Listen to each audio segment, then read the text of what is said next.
আপনারা ফেসিবাদের পক্ষে যে কলমগুলো এখন আবার লিখবে, আমরা সেই কলমগুলিকে আমরা ভেঙে দিব। ফেসিবাদের পক্ষে যেসব মিডিয়া কথা বলবে, আমরা সেই মিডিয়ার বিপক্ষে আমাদের অবস্থান আমাদের অব্যাহত থাকবে।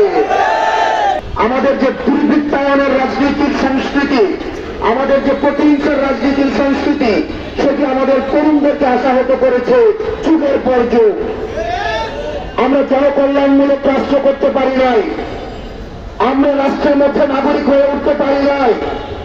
আমাদের অতীতের যে রাজনৈতিক যেই কাঠামো রয়েছে, সেই রাজনৈতিক কাঠামো আমাদেরকে নাগরিক অধিকার থেকে আমাদেরকে ইতিহাসের স্তরে স্তরে বঞ্চিত করেছে।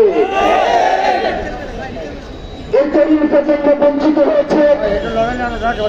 আমাদের এই বঞ্চিতের খুঁত থেকে আমাদের যুগের আগুনে আমরা এই যুগ দিয়ে আমরা ফেসিবাদ মুক্ত বাংলাদেশ করেছি।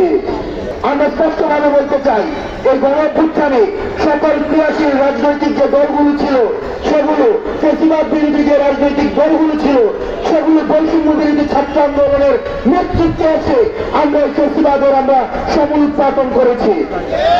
আমরা আমাদের জায়গা থেকে স্পষ্ট করতে চাই, আমরা বারবার বলছি, আওয়ামী লীগের প্রশ্নে সর্বপ্রথম যে বিষয়টি আসবে সেটি হচ্ছে আওয়ামী লীগের আগে বিচার হতে হবে।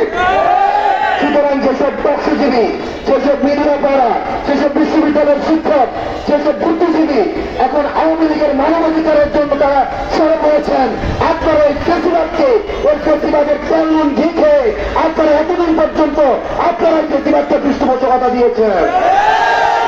সুতরাং আপনারা ফেসিবাদের পক্ষে যে কলমগুলো এখন আবার লিখবে, আমরা সেই কলমগুলিকে আমরা ভেঙে দিব। ফেসিবাদের পক্ষে যেসব মিডিয়া কথা বলবে, আমরা সেই মিডিয়ার বিপক্ষে আমাদের অবস্থান আমাদের অব্যাহত থাকবে।